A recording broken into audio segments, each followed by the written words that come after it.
I love that animation. That's because this is the best football show. I'm Brian Baldinger. That's Mark Schlereth. We get together once a week. We talk about games and fundamentals and old days and all that kind of good stuff. We just talk football. We don't get too fancy around here. By the way, you can find Stink all over the place. Mark can kind of tell you where you can find you at Fox Sports, wherever. I'm at Baldy NFL. You can find this podcast here wherever you download your podcast. It's a free Odyssey podcast. Like it, subscribe to it. Mark, good afternoon to you. Friday before Wildcard Weekend. I'm in Orlando here, Mark. I'm getting ready to announce the Hula Bowl tomorrow. I was out there on the practice field today. They just had a walkthrough. Mike Tice is coaching the offense line on one side. Jay Hayes. I mean, I'm just there, go out there and kind of shooting the breeze with the guys. And I said, so what do you think, guys?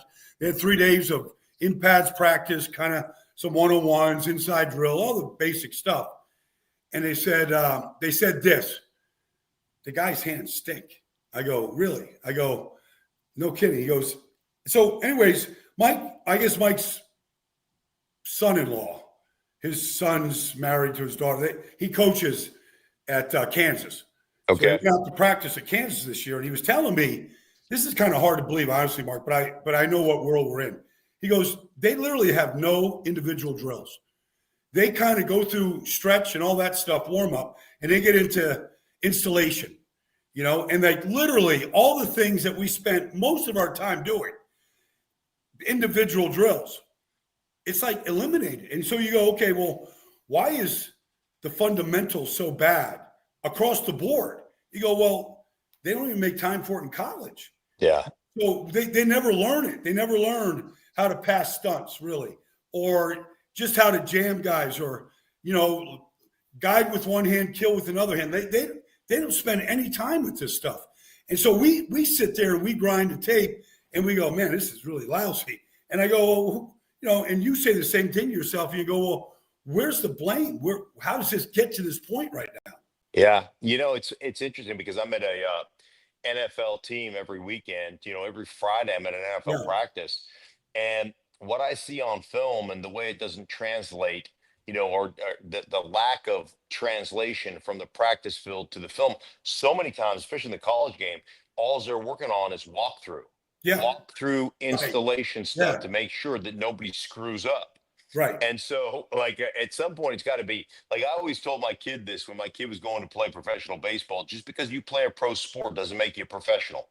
Right. It's your responsibility to be a professional. And, I was a professional freaking football player, man. I didn't make mistakes because I studied it. But those techniques, I could work right now and you could play any position in any sport if you've got great hands and great feet. And I had great feet and I had unbelievable hands. And that's what it takes to play in the National Football League.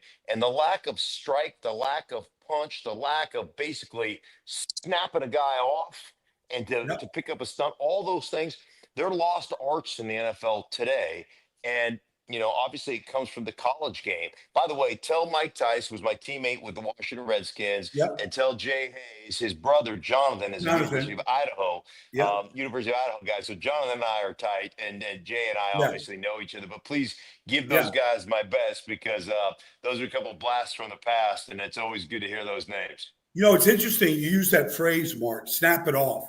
Actually, me and Mike Tice were talking about that today because if I'm a left guard and I'm working with my left tackle and they want to run a TE stunt and that tackle's driving right there and he's trying to get that end free, my job as a guard was to violently make sure I pass that guy to my tackle. It was a violent, you read the stunt, it was a violent push. And I mean, it's supposed to be violent. The hands have to be violent. And you're talking about great hands. That's great hands. And the same thing on an ET stunt. That tackle's got to get that end on that flash stunt, whether he's flat or whether he's driving, whatever it is, he's got to get him over to me. And usually if you saw that stuff off early in the game, you don't see it anymore, right? Right. So just that, I look for that in the NFL. And it just as big and strong as some of these kids are, they keep getting bigger and bigger. I just don't see the violence in that particular part of the game. I cannot tell you how many times I snapped off a tackle end and I snapped the tackle so hard that Yeah. he ran into the end, and they're both looking at each other like, what the hell Collision. happened? Yeah. Collision. And one of the things that I always tell people when I'm consulting with them now, and I've consulted with a bunch of different NFL teams, is the way you can figure that out is when a guy takes an unnatural path, he's no longer, and his eyes aren't on Right. you. He's not Yeah. pass rushing you anymore. You read it He's like this. right. He's reading. He's trying to pick the tackle, and what ends up happening is his eyes go like this, and his shoulder goes like this, and that shoulder, right, that is your target. So now all of a sudden he does that. Boom! I want to hit that shoulder and send him into next week, right? And I can't tell you, like I'm telling you, Baldy, I had knocked so many dudes right into defensive ends, and it's done. It's over. Yeah, it's over. They stopped, and they're literally talking to each other, like, "What the hell happened?" Right? I know. And so yeah, it's one of those things. It's really interesting, and it is a lost art. And I get what's happening in the NFL. And I call it the 80-20 rule. 80% of the guys make or 80 or 20% of the guys, make 80% of the money. Right. And so what you do is, you pay your defensive end, you pay your quarterback, you pay your defensive tackle, you pay your elite corner, you pay your wide receiver, right? Those guys get paid through the nose. And then the 80% of us that's left over are making 20% of the money. And so where they save money, especially, and this doesn't make any sense to me, where they save money is, okay, every backup we have as offensive lineman is a young guy that's making a minimum wage, and we're saving money there so we can pay the other guys. And I'm like, wait a minute now, you're trying to protect a $200+ million asset that plays quarterback, and one dude goes down, and you're bringing in a guy that can't block Johnny Bier. Like, he's awful, right? He shouldn't be in the NFL. And yet those are the guys we're keeping. It just is, it's so counterintuitive to me. And the game has become that way to a degree because these superstars are making so much money. So it's pretty interesting today. So, there was heavily, a lot of scouts, whether, these guys know what they're looking at or not, but it was a good turnout. But so it's interesting. We had this kid from Michigan. He's actually a pretty good player. This kid, Josh Freeby. He's a classic Michigan kid. Thick-legged, 6'3", 320. He's never played center before. So he's been a guard. So we lose it. They lose his center in practice. Tice goes to the kid, look, I got to get you in at center. Do you mind? He goes, no, I'd love to. I'd love to show these scouts that, he goes, I've never snapped in my life, but I'll work on it. And I'll get the shotgun back there. But I think, the more I can. So, you get a kid like that attitude. Like, I've never played center. I might screw up, but, it's good to see me on tape. Maybe that's the way I make this team or make a roster next year, is just show some versatility. And even though I've never done it before, the kid didn't have any fear jumping in there. I saw him working on shotgun snaps all morning today. So I'm going to kind of pop the kid during broadcast tomorrow, give him some kudos for that. That's awesome. Yeah. I mean, the more you can do, and this really started actually, Baldy. I don't know how many guys you dressed, as an offensive line when you were playing, but in my first years in Washington, we always dressed 8 or 9 guys, right? So when I got to Denver, Mike Shanahan was like, no, I only want to dress 7 guys. So I want to keep an extra linebacker to run down on special teams, maybe an extra safety, whatever the case may be. And so he manipulated the roster that way. So what we ended up doing, we really started this in Denver. Mike Shanahan started this. We had one swing tackle that could play both right and left. Right. And we had one guy inside that could back up. It was Dave Diaz-Infante, one of my dear friends. Yeah, so I know Dave. Diaz-Infante could play left guard, center, and right guard. And that's how we swung. So it was like, hey, man, don't get hurt. Nobody can get hurt in this game. We're only dressed in 7. And so for all those years that I played in Denver, 6 years for Mike Shanahan and the Denver Broncos, we dressed 7 dudes. That's what we did. And that value of understanding multiple positions. And then the other thing for me was always understanding and having a global perspective of what we're doing as a football team, right? So as an offensive line and an offensive lineman, if you understand, hey, man, I play left guard, but I can play center. And I came into the league as a center, but I know what my left tackle is supposed to do, and I know what my right guard is supposed to do, and I know what my left guard or right tackle is supposed to do. I know what the backs are doing. I used to have a standing 5:15 a.m. meeting in the training room. I always came in. I was the first guy in the building. I always came in at 5 o'clock, and Alex Gibbs would come down. We'd have coffee, the legendary Alex Gibbs, and we'd go through like game plan meeting at 5:15 a.m. And I'd have ice on my knees or doing whatever I was doing. And it was always one of those things. Okay, what footwork would you use if you were the right tackle? What hand placement would you use here? Hey, man, we're putting in this new play. It's an adjunct to what we do in the zone game, right? So we're such a good tight zone team. We want to use the the backside of that. We want to marry that to the power game. And so how would you how would you set this up? And so we go through it. Hey, if it's a one technique, if it's a two-eye technique, if it's two technique, if it's three technique, if it, we go through the whole scheme, right? And we would talk about those things. And I just think it's so important, especially with young players, that they are so inundated with here's what we do, here's what we're going to run, here's all these plays we're going to run, that they don't get to work on that individual stuff and really work on the timing and the footwork. I can get in a stance right now and I can come off the ball as sure as shit. And I could hit every step that I wanted to take. And one of the things I talk to young kids about is the rhythm of your feet in what you're doing. So when I'm coming off the ball, and let's say we're running 19 handoff or 18 handoff, man, I know what my feet should sound like, when my feet in contact. So I always had this rhythm in my head, okay, here's what my feet should sound like. So on this play, that's what my feet should sound like coming off the ball. And on that second one, that's where I should be making contact. And that's where my hands and my head should be in unison with that second step down, so I can create ankle over knee over hip, or so I can create this unbelievable lift from here to here. Because I always tell people, the coach would say to you, hey, man, you got to stay lower on this. And I'd be like, hey, no shit, Sherlock. I got impaled. I get that I need to stay lower. Yeah. What's the technique to stay lower? Because leverage is created. If you're 6'4" and I'm 6'4" or 6'3", and we come off, we're going to hit heads, right?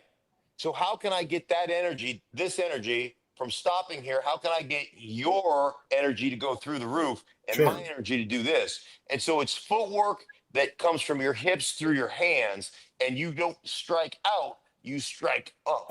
And when you get that upward motion, that's when you can take a guy off the ball. And all that ties in. It all starts with your feet, and it goes, like I said, through your ankles, through your knees, through your hips, all the way through your low back, and you strike out like a freaking cobra, right? And just wow. Yeah. And but it's all about feet and strike. And so many people just want to touch, man, I'm not when I'm on a football field, I'm not trying to faith heal you, right? I'm not laying hands on you and praying in the name of Jesus, right? When I'm on a football field, and listen, man, I'm born again. I love Jesus. I'm in. But when I'm on a football field, I am trying to rip your freaking head off. I am literally trying to hurt you. And that's one of the things you have to understand about this game, and how you create leverage. So anyhow, I've spoken enough on this, but it gets me fired up, man. Well, since you played in Denver, I don't think we need to go through all these games here, Mark. But if you want to take one game here on Sunday afternoon at 1:00, Denver at Buffalo. I don't know if you've seen either one of these teams this year, Mark. I've used you. I know. Well, I've watched and broken down a bunch of Denver games, and I've watched a few. I haven't really broken down Buffalo games, but I've watched the two teams, and especially Denver. So I've got a good feel for them. Well, Aaron Kromer is the offensive line coach in Buffalo. I have a lot of respect for Aaron Kromer. Everywhere he's gone, whether it's the Rams, New Orleans, Chicago, now in Buffalo the last 3 or 4 years, his team's improved. Now, they've been forcing Denver too here, Mark. Both teams have largely started all 5 guys all year. I mean, Quinn Miners is lined up, and he's played almost every snap, I think, at right guard. They've had that both teams have kind of had that luxury. They really haven't had to go to the depth. But when I watch Buffalo, they run a lot of tackle trap. It's their signature play. They pull especially with teams that are playing reduced front, they pull the tackle, the guard stays on the backside, the tackle pulls the lead. And whether you're running a tackle trap right now in Buffalo, or you're running counter tray with Philly, or counter tray with a guard and a tight end, however you're doing in Tampa, I feel like because the emphasis on pass rushers has been so great that we don't see Michael Strahans or Reggie Whites or anybody like that anymore. We see 200 250-pound defensive ends. And I just feel like the day is coming here, Mark, where you're just going to keep blasting these guys with these counter trades. We're going to get, you're going to get Mekhi Becton, this week going up, against Joe Tryon in Tampa at 255 pounds. And we'll see it like how long you can take those blasts, because that's what some of these teams are doing over and over again right now. I tell you what, their right tackle, Spencer Brown, dispensed justice. I mean, that dude is just flat backing people. He's crushing people. I think the really interesting thing here is Denver led the league in sacks. They had 63 sacks, set a franchise record for rushing the passer. Yeah. Buffalo led the league in the least number of sacks given up at 14. So here's a strength on strength battle.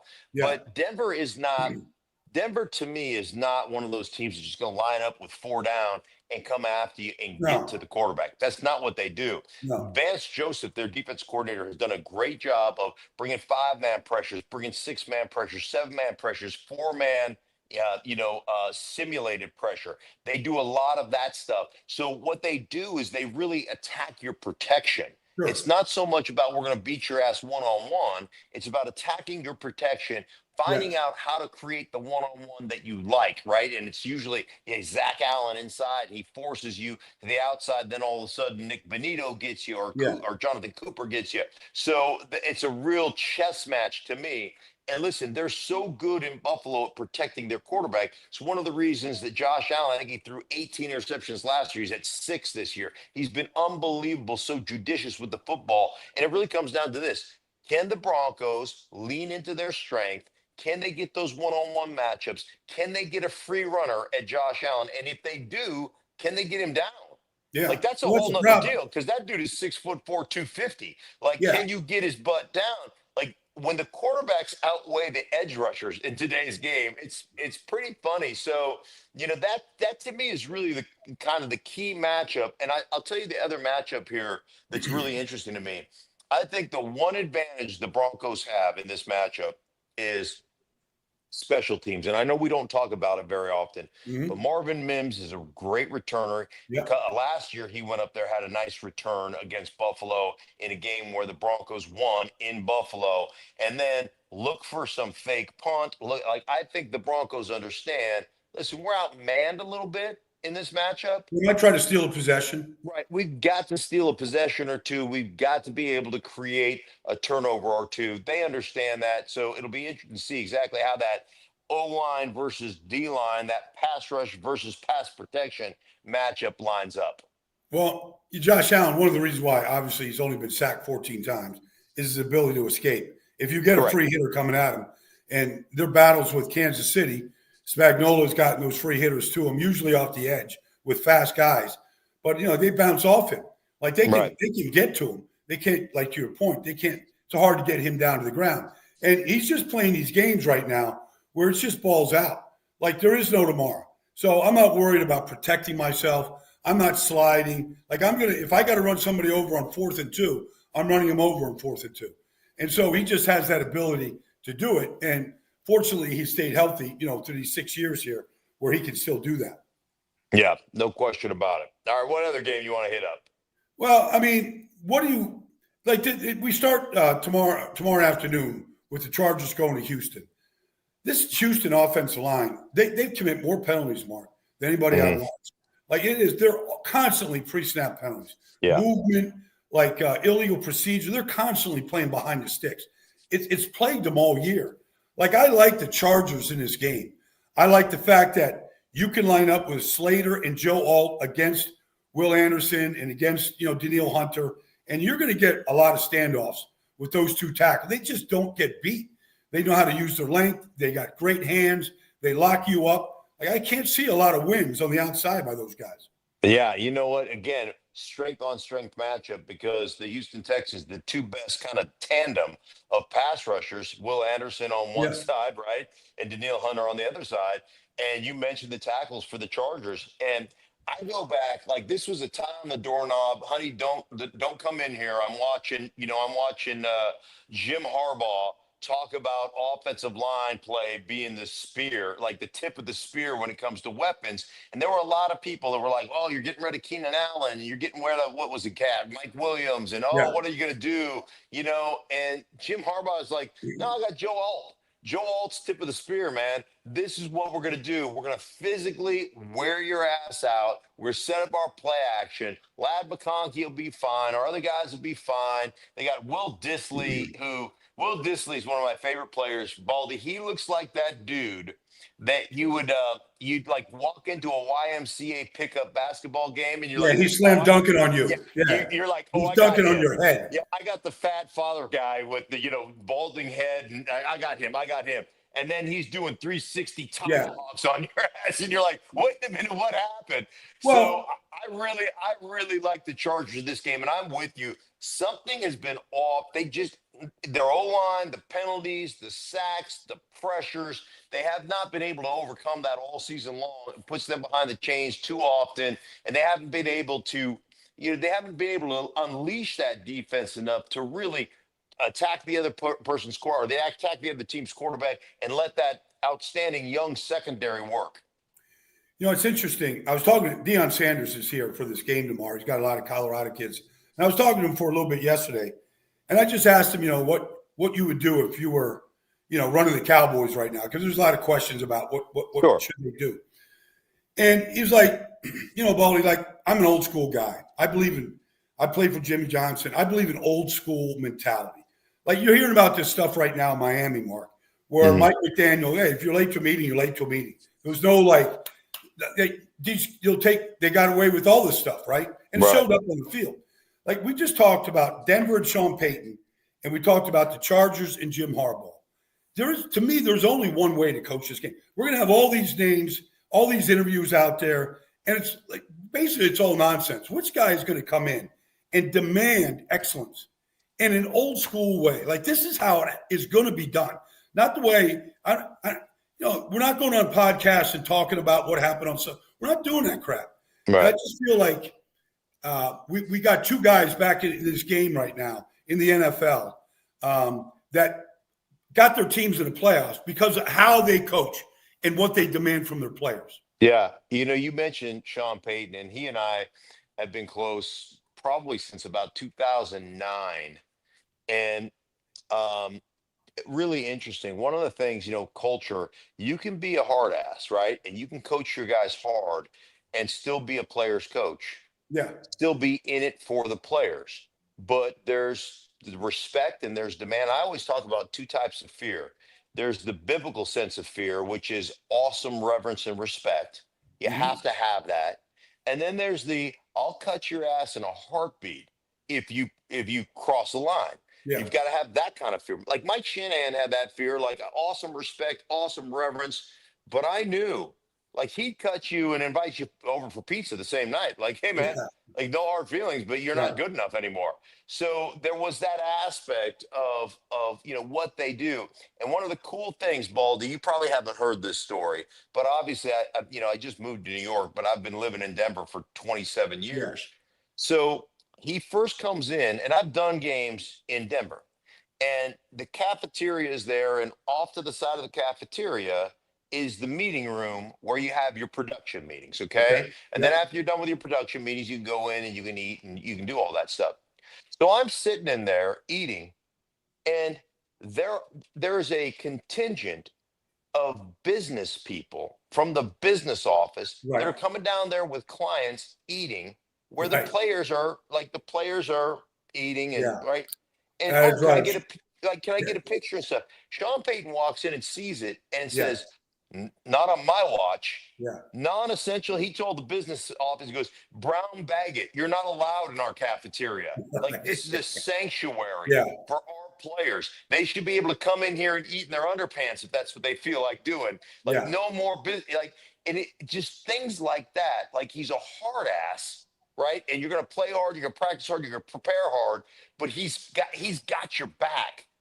And there is a balance there. And some guys are so busy, trying to be cutesy and trying to be buddies with the players and stuff. Yeah. And it just, that stuff doesn't work, man. As well as I do playing. we're as players, we're children, and we're gonna push the limits, and we're gonna see how far we can push Of it course. to see what we get away with, because that's just the way you operate. Yeah.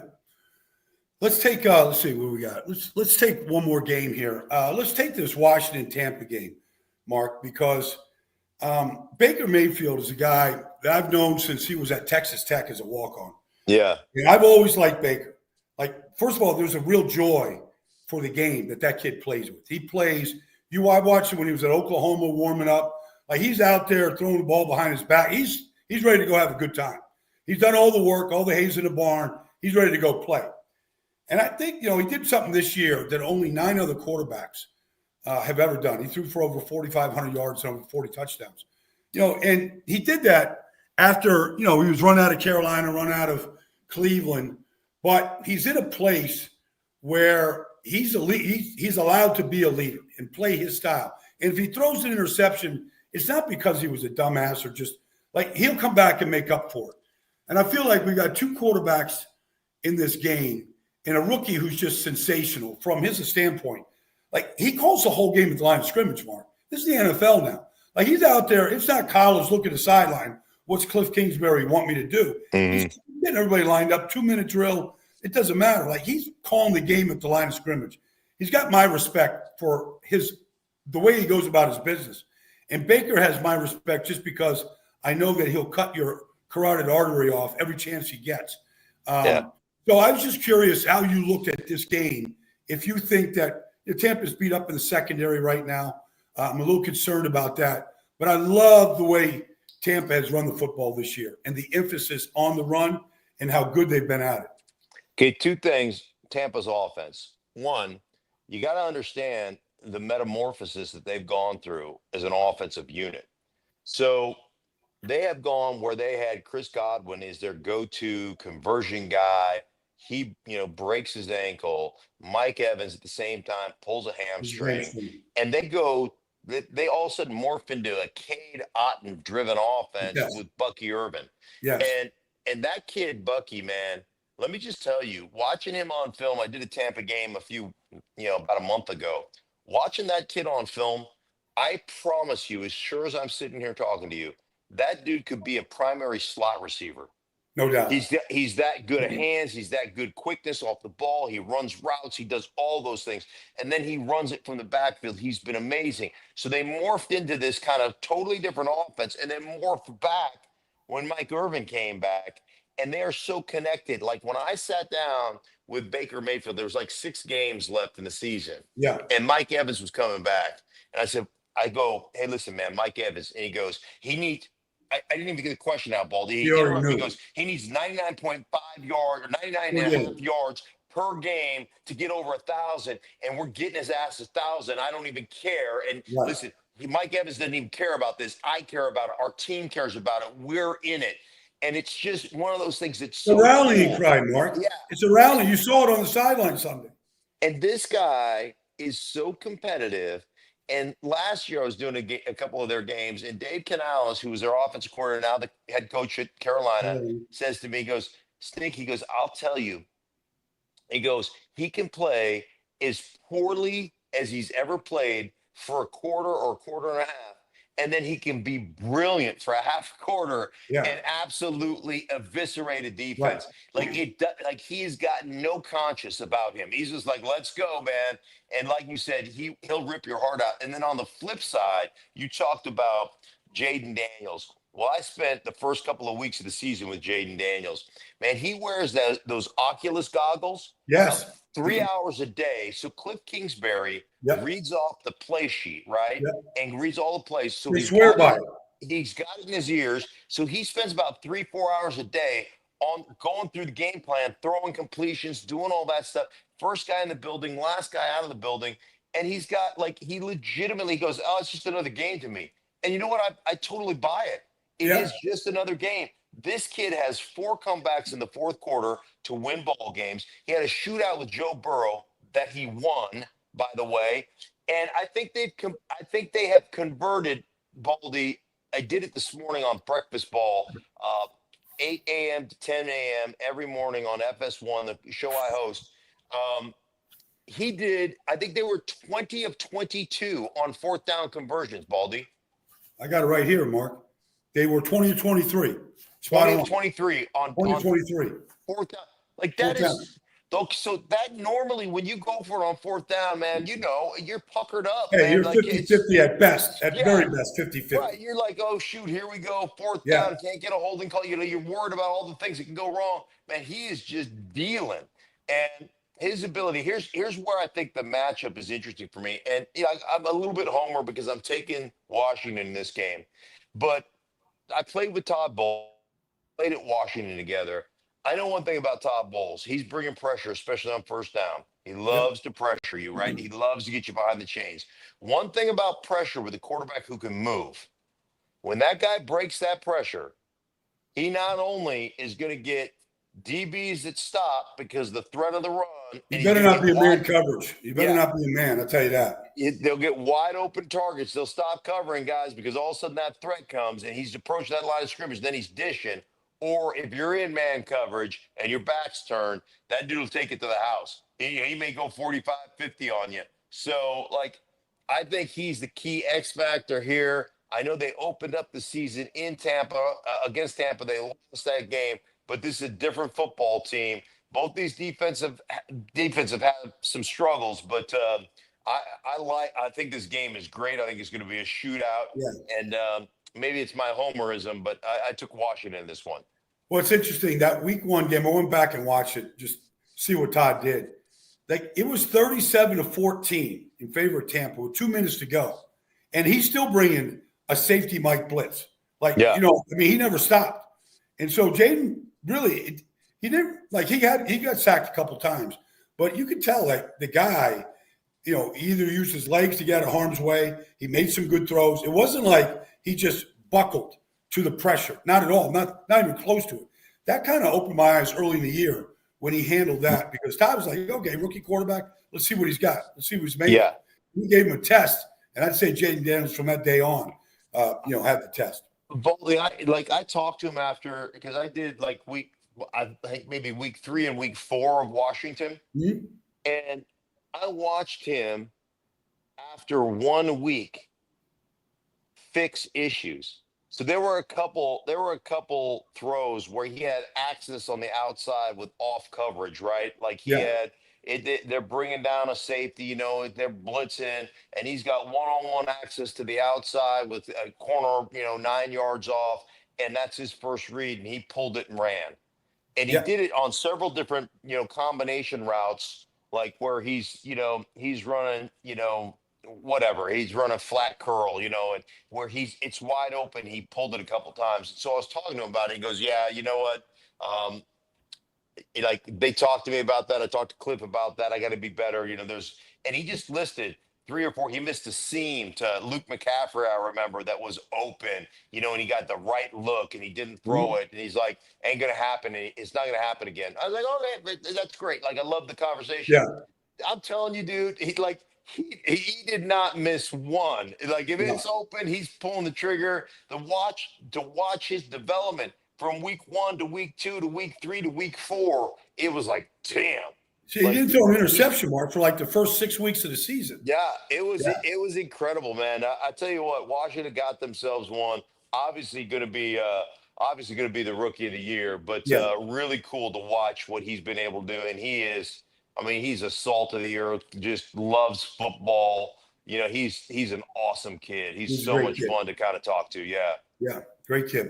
Well, look, Mark, we could go on and on and on here. I think we've kind of teed these things up enough to get us all interested in Wildcard Weekend. I'm sure we'll have time next week to kind of revisit some of the things that happened and some of the things that we'll look forward to, man. So, hey, let me ask you real quick, just real quick.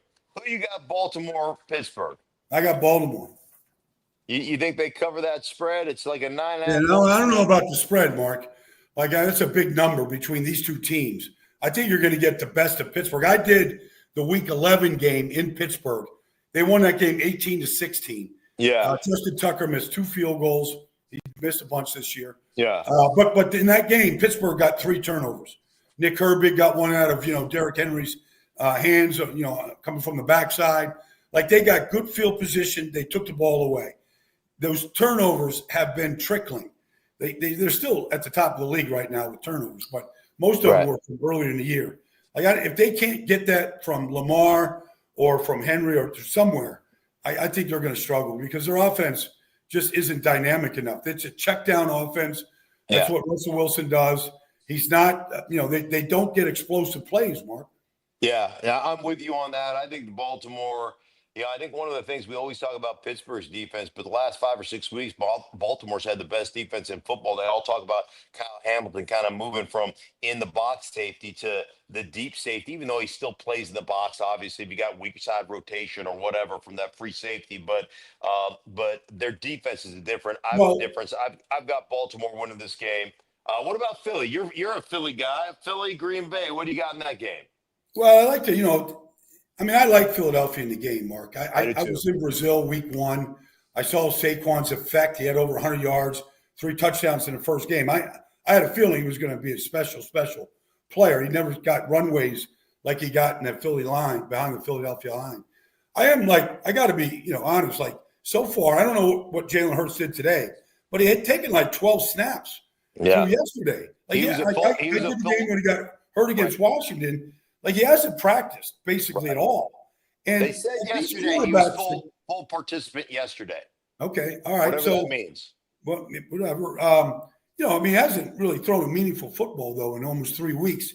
I don't know what kind of timing he's going to have. He hit a 67-yarder A.J. Brown against Jair Alexander in that game in Brazil, and it was perfect. He laid it out there just right. If he gets that look again, is he going to lay it out there just right, or what's going to be his confidence level? So I think it might take a little while to get into a rhythm if he does. But I feel like they can control this game on the ground. And I think defensively, Philadelphia is just so much better than Green Bay's offense right now. I do too. What's interesting, I always say this about offensive football. When you fall out of rhythm, it's almost impossible to throw yourself back into a rhythm. And that's what I love about Philly. All right, let's line up with our hosses. Let's get in 2 tights. Let's use our big fellas. Let's get Saquon going. Let's run the bubble screen. Let's, dump one off on a swing pass. Let's get rolling. Let's get our quarterback comfortable. And they've got that ability to beat you any way you want to get beat. They can cram it down your throat. They can throw it over your head. But they've got the unique ability to line up and just say, hey, we're going to run, and we know we're going to run. And we're better than you. So anyhow, I love that about them, brother. Hey guys, make sure you can follow me on Twitter at Mark Schlereth, Breakfast Ball on FS1 every morning, 8 to 10 Eastern, and also my YouTube channel, the Stinkin Truth podcast on YouTube. You can get me there too. Baldy, man, it's always good to be with you, brother. You got it, Mark. Yeah, have a great weekend, man. Enjoy the action. I'll catch up with you next week, buddy. Sounds good, my brother. Take care.